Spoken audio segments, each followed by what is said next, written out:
Hello UPSC aspirants, my name is Shambhavi. Hope you all are doing good.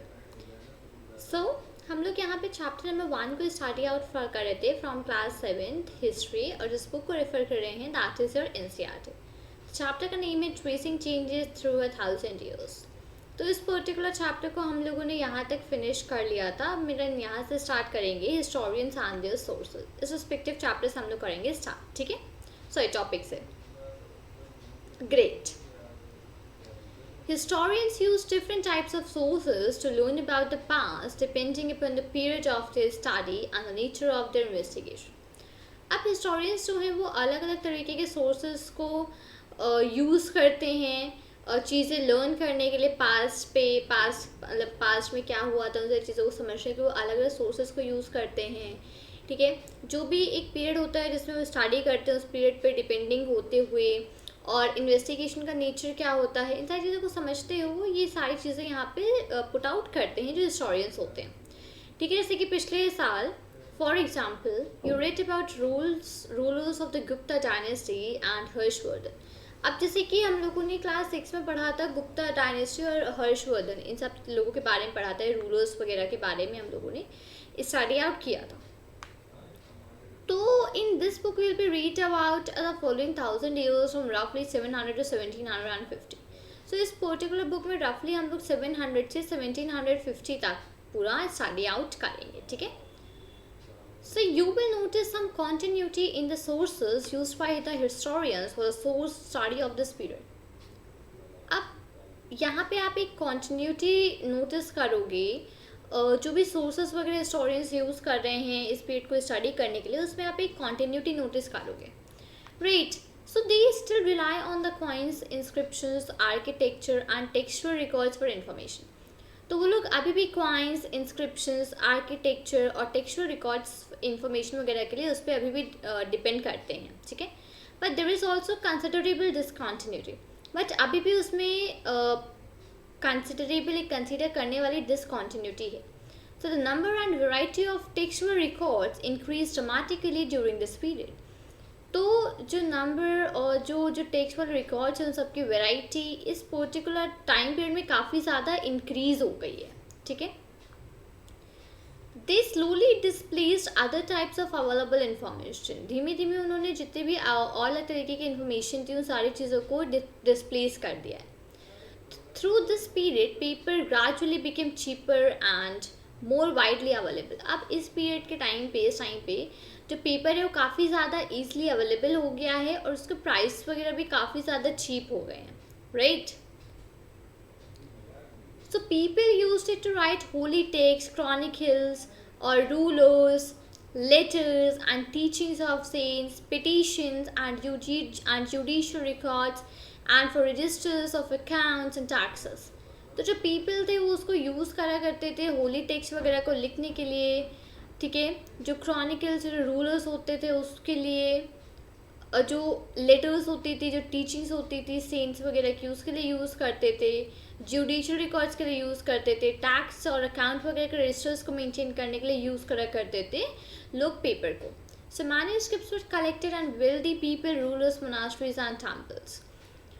तो जो manuscripts होते थे फिर उनको कलेक्ट कौन करता था, उनको जो भी रिच पीपल होते थे या जो रूलर्स होते थे, जो मोनास्ट्रीज होती थी, टेम्पल्स होते थे, वो लोग उसको कलेक्ट कर लेते थे. दे वर place in libraries and archives. अब इन सारी चीज़ों को लाइब्रेरीज और आर्चीव्स वगैरह में प्लेस किया जाता था. These manuscripts and documents provide a lot of detailed information to historians. अभी जो मैन्यूस्क्रिप्ट्स हैं और जो डॉक्यूमेंट्स वगैरह हैं ये एक काफ़ी डिटेल्ड इन्फॉर्मेशन प्रोवाइड करती हैं हिस्टोरियंस वगैरह को. बट इवन ये काफ़ी ज़्यादा डिफ़िकल्ट होती हैं यूज़ करने के लिए. ठीक है, काफ़ी ज़्यादा डिफ़िकल्ट होती है. आर्चीव्स क्या होती हैं? सो आर्चीव्स एक ऐसी जगह होती है जहाँ पे डॉक्यूमेंट्स और जो मैन्यूस्क्रिप्ट्स हैं उनको स्टोर करा जाता है. ठीक है, so today all the national and state governments have archives where they keep all the old official records and transactions. तो आजकल जो भी नेशनल या फिर जो स्टेट गवर्नमेंट्स होती हैं सबके पास आर्चीव्स होते हैं जहाँ पर वो सारा का सारा पुराना ऑफिशियल रिकॉर्ड्स और ट्रांजैक्शंस को रखते हैं. ठीक है, great. There were no printing press in those days, so scribes copied manuscripts by hand. अब उस टाइम पे प्रिंटिंग प्रेस वगैरह नहीं हुआ करती थी उन दिनों में, ठीक है। तो ये जो स्क्राइब्स जो पीपल हुआ करते थे वो मैन्युस्क्रिप्ट वगैरह को हाथों से ही कॉपी करा करते थे। If you have ever copied a friends homework you would know how that this is not a simple exercise. अब कभी आपने अगर अपने फ्रेंड का होमवर्क को कॉपी किया होगा तो आप ये समझ सकते हो कि ये एक कोई आसान काम नहीं होता है चीज़ों को कॉपी करना। Right, sometimes you can not read your friend's hand writing and focus to guess what is written. कई बार ऐसा होता है कि राइटिंग होती है आपके फ्रेंड की, आप उसको नहीं पढ़ पाते हो। राइट, तो फिर आपको गेस करना पड़ता है कि क्या लिखा है क्या नहीं लिखा है। So as a result there are some small but significant differences in your copy of your friend's book. तो इसका रिजल्ट ये होता है कि कुछ हो सकता है कुछ छोटे छोटे डिफरेंसेस की वजह से आपके और आपके फ्रेंड्स के काम में कुछ डिफरेंसेस आ जाएं दोनों की कॉपी में। मैन्युस्क्रिप्ट को कॉपी करना इज समवट सिमिलर। मैन्युस्क्रिप्ट वगैरह को कॉपी करना लगभग सेम होता है। As scribes copied manuscripts they also introduce small changes.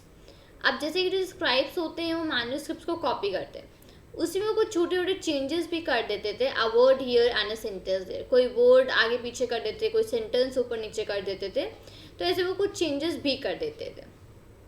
These small differences grew over centuries of copying until manuscripts of the same text became substantially different from one another. तो ये जो manuscript जो छोटे छोटे differences थे centuries तक चलते चले आ रहे थे, जब तक कि जो मैन्युस्क्रिप्ट्स थी वो एक को मतलब उनका सेम उसमें जो टेक्स्ट है वो सेम लिखना एक ज़रूरी चीज़ नहीं हो गई, ठीक है। तो जो टेक्स्ट वो लोग लिखते तो सब्सटेंशियली एक दूसरे से डिफरेंट होता था, एक का अलग होता था, दूसरे का और अलग होता था, तीसरे का और अलग होता था। This is a serious problem because we rarely find the original manuscript of the author today. अब ये एक सीरियस प्रॉब्लम है क्योंकि शायद ही हमको अब जो रियल ऑथर था वो ओरिजिनल मैन्युस्क्रिप्ट शायद ही हमको अब मिली। So we are totally dependent upon the copies made by later scribes. तो हम लोग सिर्फ उन्हीं कॉपीज़ पे पूरा डिपेंडेंट है जो कि जो बाद के जो स्क्राइब्स वगैरह थे उन्होंने जो कॉपीज़ वगैरह लिखी हैं केवल हम उसी पे डिपेंडेंट हैं total. As a result historians have to read different manuscript versions. और इसका रिजल्ट ये है कि जो हिस्टोरियंस हैं उनको अलग अलग मैन्युस्क्रिप्ट के वर्जन को पढ़ना पड़ता है of the same text to guess what the author had original written. और उन्हें इसलिए मतलब पढ़ना पड़ता है इस वर्जन्स को ताकि उसमें जो टेक्स्ट लिखा है उसको वो गेस कर सके और ऑथर ने क्या असलियत में लिखा होगा उस चीज़ को वो गेस कर सके। तो इसलिए वो अलग अलग मैन्युस्क्रिप्ट के वर्जन्स को पढ़ते हैं जो जिसमें सेम टेक्स्ट होता है, उन सब चीज़ों को पढ़ते हैं और उसमें गेस करने की कोशिश करते हैं कि जो ओरिजिनल मैन्युस्क्रिप्ट लिखी होगी ऑथर ने तो उसमें और क्या क्या चीज़ें ऐड हुई होंगी और क्या क्या चेंजेस उसमें हुए होंगे, ठीक है। On occasion, authors revise their chronicles at different times. जो भी कोई ओकेशंस होती थी तो उसमें जो भी ऑथर्स होते थे उन्होंने जो भी चीज़ लिखी होती थी वो अलग अलग बार उसको रिवाइज करते थे। The 14th century chronicler Ziauddin बरानी, 14th century के जो क्रॉनिकलर थे ज़ियाउद्दीन बरानी, उन्होंने wrote his chronicle first in 1356। उन्होंने अपनी फर्स्ट क्रॉनिकल 1356 में लिखी थी और उसका जो दूसरा वर्जन था वो आगे 2 साल बाद लिखा था। The two differ from each other, but historians did not know about the existence of the first version until the 1960s। तो उन दोनों ने डिफ़र किया एक दूसरे से, लेकिन जो हिस्टोरियंस हैं उनको नहीं पता था इस एग्जिस्टेंस के बारे में। जो कि फर्स्ट वर्जन थी 1960 तक हिस्टोरियंस को उसके बारे में नहीं पता था। It remain lost in library large collections. वो लाइब्रेरी का जो लार्ज कलेक्शन है उसी में खो गई थी। New social and political groups. The starting of the 1000 years between 700 and 1750 is a huge challenge to historians। अब ये जो सोशल और जो पॉलिटिकल ग्रुप्स इसमें पढ़ते हैं कि जो स्टडी है हज़ारों साल की, 700 से 1750 तक जितने भी ईयर्स हैं इनके बीच की, तो ये काफ़ी ज़्यादा एक बड़ा चैलेंज है हिस्टोरियंस के लिए इसको स्टडी करना because of the scale and variety of developments that occurred over the period. तो क्योंकि ये जो वैरायटी डेवलपमेंट्स की जो वैरायटी हुई थी, जो स्केल हुआ था, वो जो इस पीरियड में हुआ था, उसके रीज़न से ये काफ़ी ज़्यादा वो है, मतलब डिफ़िकल्ट है पढ़ने के लिए. At different moments in this period new technologies made their appearance. अब अलग अलग मोमेंट्स में इस पीरियड में नई टेक्नोलॉजीज ने अपने अपीयरेंस बनाया, like the portion wheel in irrigation, the spinning wheel in viewing and fire arms in bombard. तो अब जैसे कि इरिगेशन के लिए जो व्हील्स होते हैं, ठीक है, वीविंग के लिए जो स्पिनिंग व्हील्स होते हैं, फायर आर्म्स के लिए जो कॉम्बैट होते हैं, तो इन सारी चीज़ों में अलग अलग चीज़ें उन्होंने बनाई, ठीक है, अलग अलग अपीयरेंस दिया उन टेक्नोलॉजीज़ को. New foods and beverages arrived in the sub continent. नया नया फूड और अलग अलग तरीके की जो खाने की चीज़ें होती हैं वो सब कॉन्टिनेंट में आ रही थी धीमे धीमे, जैसे कि potatoes, corn, chilli, tea, coffee. तो ये सारी चीज़ें वहाँ पर आ रही थी. Remember that all these innovations, new technologies and crops. इसको चीज़ को याद है कि जितने सारे इनोवेशंस है, नई टेक्नोलॉजी, नए crops came along with people. ये सारी चीज़ें, नई टेक्नोलॉजीज और जो इनोवेशंस है, सारी की सारी चीज़ें लोगों के साथ आई. Who brought other ideas with them as well. जो अपने साथ और अलग आइडियाज़ भी ले करके आए. As a result, this was a period of economic, political, social and cultural changes. तो इसका रिजल्ट ये निकला कि एक पीरियड था जहाँ पे कि इकोनॉमिक, पॉलिटिकल, सोशल और कल्चरल चेंजेस ने अपनी प्लेस ली, ठीक है. इन चेंजेस के बारे में हम लोग ने आगे चैप्टर में डिटेल में पढ़ेंगे, चैप्टर नंबर 5, 6, 7 में, ठीक है. तो अभी के लिए इतना ही समझिए कि ये जो पीरियड था इकोनॉमिक, पॉलिटिकल और सोशल कल्चर चेंजेस वगैरह का, तो जो भी नए आइडियाज़ वगैरह, नए टेक्नोलॉजीज़, नए क्रॉप्स, इन सारी चीज़ों से और इकोनॉमिक, पॉलिटिकल, सोशल और कल्चरल चेंजेस काफ़ी ज़्यादा हुए, ठीक है. This was also a period of great mobility. Groups of people travelled a long distance in search of opportunity. अब ये एक ऐसा पीरियड था जहाँ पर कि लोगों का बड़े बड़े ग्रुप काफ़ी लंबी लंबी डिस्टेंस ट्रैवल करा करते थे, अपॉर्चुनिटी वगैरह ढूंढते हुए, अपॉर्चुनिटी की सर्च में घूमा करते थे. The sub continent held immense wealth and the possibilities. जो सब कॉन्टिनेंट है उसमें काफ़ी ज़्यादा वेल्थ थी और पॉसिबिलिटीज़ भी थी लोगों के लिए, ठीक है. So one group of people who became important this period वो द राजपूत्स. अब इस रिस्पेक्टिव पीरियड में जब सारे चेंजेस आए, जब जितने भी चेंजेस थे वो हैपन हुए, तो इस टाइम पे एक ग्रुप ऑफ पीपल थे जो कि सबसे ज़्यादा इंपॉर्टेंट बने उस पीरियड में, और जिनको बोला जाता है राजपूत्स, ठीक है. ये जो नाम था ये राजपुत्र से डिराइव हुआ है, जो कि रूलर के सन को, रूलर का जो बेटा होता है उसको राजपुत्र बोला जाता है. तो ये राजपूत्स वर्ड है ये वहीं से डिराइव हुआ है, ठीक है. Between the 8th and 14th centuries, the term was applied more generally to a group of warriors who claimed Kshatriya caste status. अब 8 से 14th सेंचुरी के बीच में ये जो टर्म था ये उन लोगों के लिए अप्लाई होता था, उन लोगों पे अप्लाई होता था जो कि खुद को क्लेम करते थे, जो खुद को कहते थे कि हम क्षत्रिय कास्ट के हैं, ठीक है. ये एक वॉरियर्स का ग्रुप था जो कि खुद को कहते थे कि वो क्षत्रिय कास्ट के हैं. तो उनके लिए ये पर्टिकुलर वर्ड है जो कि राजपूत, वो यूज़ होता था 8th और 14th सेंचुरी के बीच में. The term included not just rulers and chieftains but also soldiers and commanders who served in the armies of different monarchs for all over the subcontinent. अब ये जो ग्रुप होता था इसमें सिर्फ रूलर ही नहीं होते थे, बल्कि इसमें चीफ भी होते थे, इसमें सोल्जर्स होते थे, इसमें कमांडर्स होते थे. इसमें सोल्जर्स और कमांडर्स ऐसे होते थे जो कि ऑलरेडी आर्मीज़ में काम कर चुके होते थे, अलग अलग लोगों के लिए पूरे सब कॉन्टिनेंट पे उन्होंने काम करा होता था. तो उस तरीके के सोल्जर्स और कमांडर्स वगैरह पूरे ग्रुप में होते थे.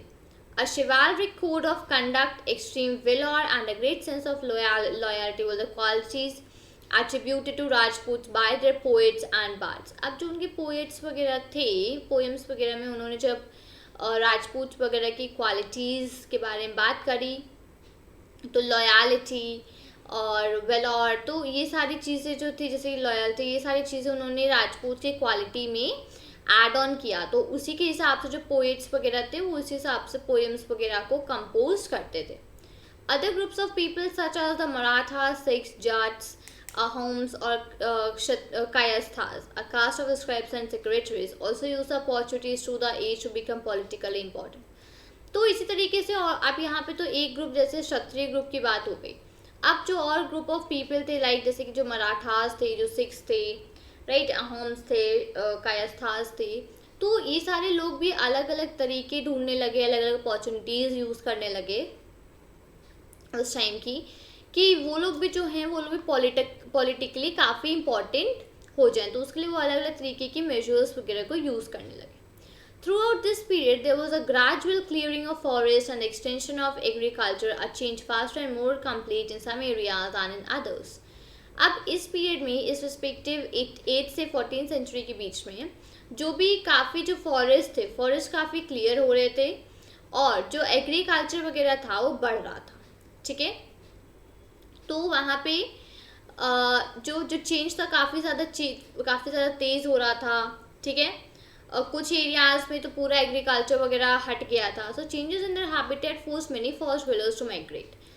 तो इस टाइम पे ये जितने फॉरेस्ट वगैरह थे पूरे साफ कर दिए जा रहे थे, एग्रीकल्चर वगैरह जो था वो बढ़ रहा था, तो ये सारी चीज़ें वहाँ पे एक्चुअली हैपन हो रही थी. तो ये जो हैबिटेट में जो चेंजेस थे, मतलब कि जो इन्वायरमेंट में जो चेंजेस थी, जो सोशल और इकोनॉमिक लाइफस्टाइल में जो चेंजेस थी, वो सारी चीज़ों ने काफ़ी सारे जो फॉरेस्ट में जो लोग रहते हैं उनको फोर्स किया कि वो वहाँ से क्योंकि दूसरी जगह जाएं, क्योंकि जब फॉरेस्ट ही क्लियर हो रहे थे तो फिर अब उनका जो खाना वगैरह उन सब चीज़ों को कैसे मैनेज करते, तो माइग्रेट करना, उन्होंने दूसरी जगह को ट्रैवल करना चालू कर दिया. Others started tilling the land and became peasants. अब जो और लोग थे वो लैंड वगैरह पे काम करने लग गए और पीजेंट्स बन गए. The new peasant groups gradually began to be influenced by regional marketers, chieftains, priests, monasteries, and temples. They became part of large complex societies and were required to pay tax and offer goods and services to local lords. तो धीमे धीमे जो peasants का group था वो धीमे धीमे काफ़ी ज़्यादा बढ़ता गया. जो रीजन के जो मार्केट्स थे, जो प्रीस्ट थे, मोनास्ट्रीज थे, टेम्पल थे, वो सारे के सारे लोग ये जो पीजेंट्स वगैरह ग्रुप के इन्फ्लुएंस करने लगे, इनको काम वगैरह देने लगे. तो धीमे धीमे करते करते ही एक काफ़ी इम्पॉर्टेंट पार्ट बन गया था सोसाइटी का.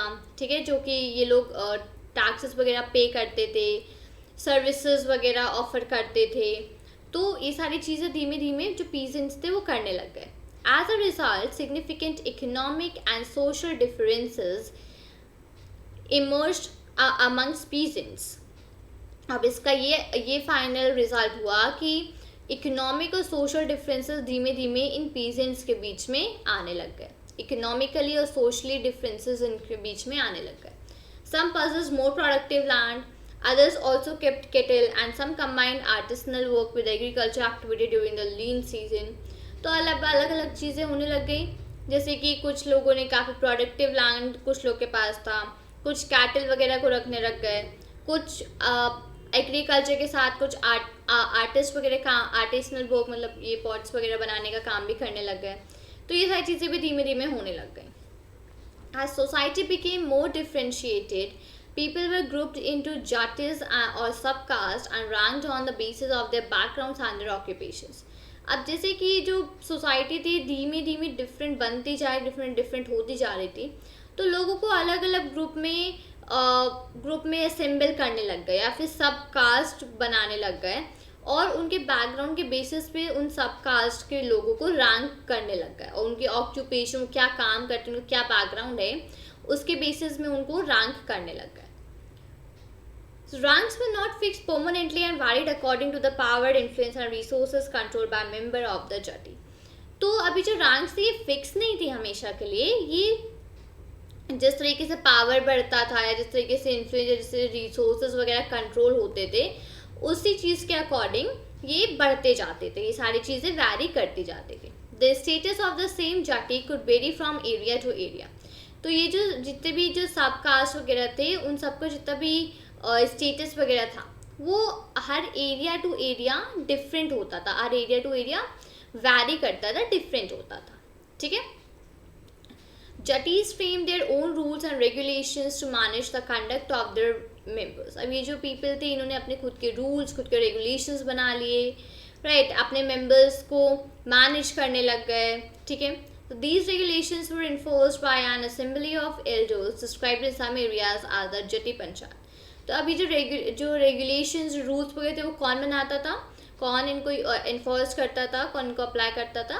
तो जो बड़े लोग होते थे उनकी एक टीम, एक ग्रुप बना दिया जाता था, असेंबली ऑफ एल्डर्स, जिनको कई एरियाज में जटी पंचायत बोला जाता था।